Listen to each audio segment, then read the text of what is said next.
Today, we're making a super easy crispy roast pork belly in the air fryer. This is a variation of my more traditional crispy roast pork that typically takes over a day to prep and make in the oven. But this air fryer version can be made in less than an hour. It's a super straightforward and foolproof recipe, and the pork belly is flavorful, juicy, and of course, super crispy. In this video, I'll also be doing a unboxing and initial impression of my brand new high-end Typhur Dome air fryer, which was graciously gifted to me by Typhur in exchange for an honest review. So do me a favor and make sure you like, comment, share, and save this video. All right, y'all, remember to wash your hands. The first thing we'll do is put together our dry rub, and this dry rub uses equal parts for every single ingredient. So I'll be using a 1/4 teaspoon of everything here. In a mixing bowl or a container, we'll add some sugar, garlic powder, 5-spice powder, white pepper, and salt. We'll give that a good mix to fully combine all of the seasonings, and then we'll put that to the side. And then I have 2 pounds of a center cut pork belly with the skin on, and I'm gonna pat the skin dry with a paper towel. And moisture here is the enemy of crispiness, so we'll wanna make sure that we remove any wetness on the skin. Then I have a tenderizer that'll help me quickly poke holes into the skin. And if you don't have one of these, you could definitely just substitute with a skewer or even a fork. Make sure you don't puncture through the meat or the fat though. We just want to make sure the holes are on the skin. The more holes here, the crispier our pork belly will be, so make sure you don't skip this step. Once we have that done, we'll flip that over and rub our seasonings on just the meat side of the pork, making sure to rub down the sides as well.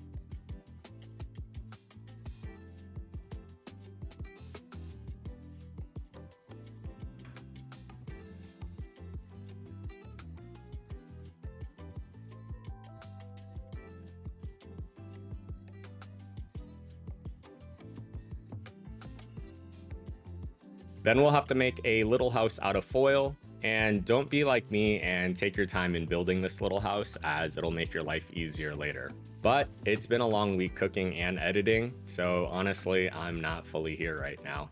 When you make the foil enclosure though, you'll want the foil to come up over the skin by just a little bit, maybe about a 1/4 to a 1/2 inch, so that it can also house the kosher salt as well. Now in my traditional recipe, after this step, I would actually let my pork belly sit in the fridge uncovered for 1 to 2 days to really give the pork belly skin a chance to dry out. But since this is an easy air fryer version, we'll skip that long waiting process and go straight to covering our pork belly with kosher salt. Now, be generous with the salt, as you'll want to cover the entire pork belly in an even layer. Once you have all that done, it's time to air fry. And if you like this recipe and you want to learn how to make more of your favorite Vietnamese and Asian dishes, make sure you subscribe and turn on your notifications to stay up to date on all my latest posts.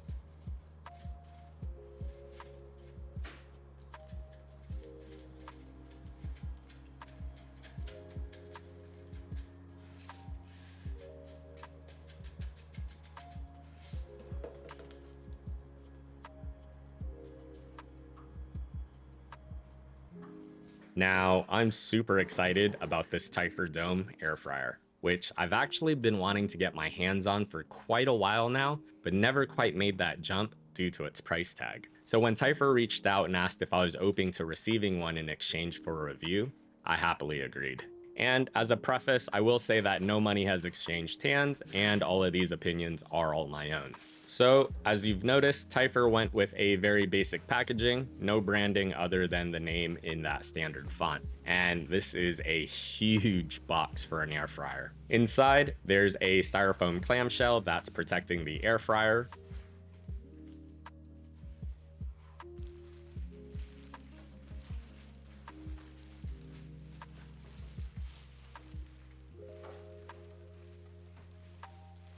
The frying rack.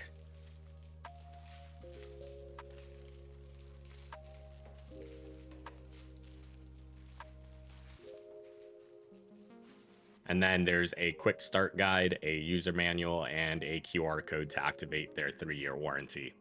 Just like their outer box though, very minimal and basic packaging.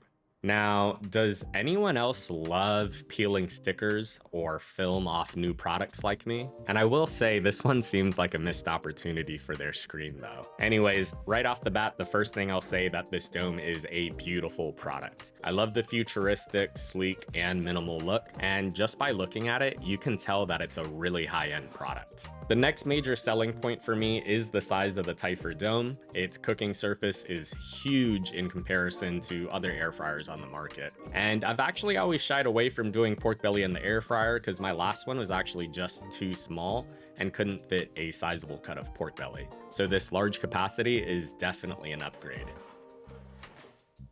We'll get this Typhur dome plugged in, and here's my first slight drawback. I actually hate this outlet plug. I wish they would have opted for an L-shaped connector instead, so that I could have the dome sit a bit more flush to the wall. Not a huge deal though, and it doesn't actually take away from the overall usage or efficiency. We'll power this on, and I like this nice crisp touchscreen. And I like all the different cooking modes between air fry, roast, broil, toast, and dehydrate. And it also looks like there are some pre-programmed settings for specific foods like fries and wings as well. You can control the time and temperature, which actually goes up to 450 degrees Fahrenheit, which I believe is actually 50 degrees higher than any other air fryer on the market. No complaints here with that. Now, let's use the air fryer. We'll get that grill grate into the loading tray, and I do like that the grate has these nubs to securely fit on the tray itself. Once we have that in, I'll pop on my pork belly. This is going in the air fryer at 250 degrees for half an hour, and this initial cook is to help draw out any remaining moisture from the pork belly skin before we finish cooking it through and making it extra crispy. Now, as soon as you turn on the dome, you'll notice that it's pretty quiet, and I don't have a specific number, but based on the ear test alone, it's definitely running quieter than what I was using previously. Now, after that initial 30 minutes at 250 degrees Fahrenheit, we're gonna take that pork belly out. I'm gonna remove the salt cap, remove the foil enclosure, and brush away any excess salt. Now, I do usually use a food paintbrush for this, but for the life of me, I just couldn't find it today. So I'm using a paper towel instead. Make sure you remove all the salt, otherwise your pork belly will definitely be way too salty. Then the pork belly is going back into the air fryer at 400 degrees for about 20 minutes or until it's cooked all the way through. Once that 20 minutes was up though, I thought that the skin could be a little bit crispier, but I didn't want to continue cooking the pork too much longer. So I'm gonna turn it on to broil mode and cook it for another 2 to 4 minutes or until the skin has puffed up.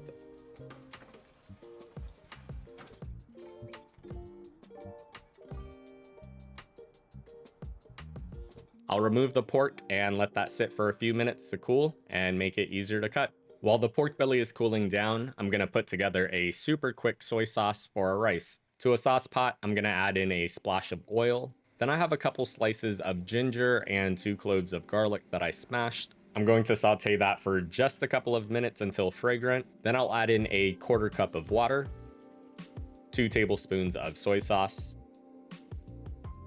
a tablespoon of sugar, just a touch of sesame oil, and a little goes a long way here. And then I'll drop in a bay leaf. And I thought I had some green onions on hand and I would have added that too, but I didn't, so this is what we're rolling with. I'll bring that up to a boil, reduce the heat, and just let that simmer on low and let the aromatics really steep into the sauce.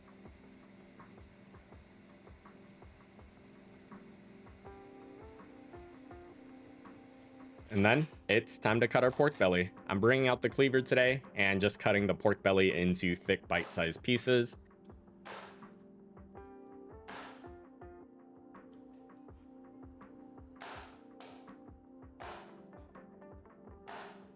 Now just take a look at how juicy that pork looks though. We're serving our pork belly over some white rice.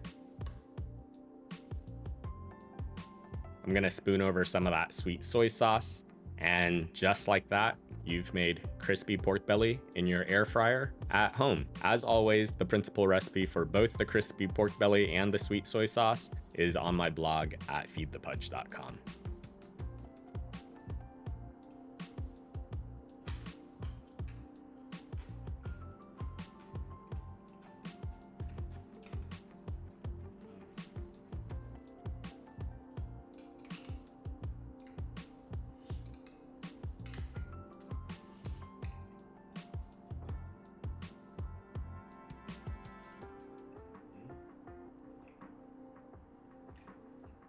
Now, some closing thoughts on the air fryer. So, the Typhur Dome does have a self-cleaning mode that you can activate, but you have to run it on the app. And I would have liked to see that mode be available right on the air fryer itself. But I do like that Typhur does have that function available, which I do think will increase the overall longevity of the air fryer itself. Now, the pork belly did release a ton of fat and oil, so I did opt to hand wash the tray and grate after. And everything is ceramic coated and dishwasher safe, but me personally, I would rather just wash this by hand. Another slight negative for me is that I do wish that the tray could easily detach from the handle for easier cleaning, and the only way that you're able to do that is by undoing the screws attached. But again, it's not a huge deal, so beyond this and the shape of the outlet plug, I really don't have any complaints about the Typhur Dome. Now, if you do have the countertop space for it and the budget to afford it, I think this Typhur Dome is a nearly perfect product and would highly recommend it. This is a high-end air fryer that is several times more expensive than other ones on the market, retailing at $4.99 and currently on sale for $3.99. Now, I'm not getting paid an affiliate or anything like that for this, but I'll also include a discount code in the caption below, which is just Feed the Pudge, if you are interested. If you've made it this far, let me know in the comments what your favorite thing to make in the air fryer is. Thank you for watching, and I hope you enjoy.